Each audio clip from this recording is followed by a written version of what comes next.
নবী, যুদ্ধের ময়দানে চাবুক চালানোর সময় এক কাফেরকে মারতে যেয়ে আপনার লাঠির বাড়ি আমার পিঠের মধ্যে পড়েছে।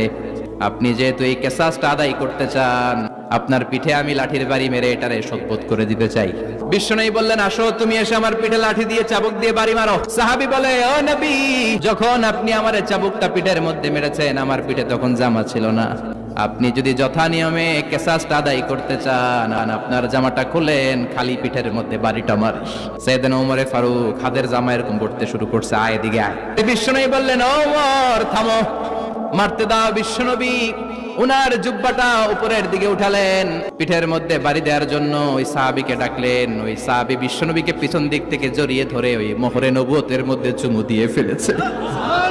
সাহাবী বললেন, নবী গো, এই নাটক করার জন্য আপনি আমারে মাফ করে দিয়েন। অনেক দিনের সাধনা, জল্পনা কল্পনা, আপনার মোহরে নবুয়তের মধ্যে আমার ঠোঁটটা লাগিয়ে আমার ঠোঁটটারে আমি জাহান্নাম থেকে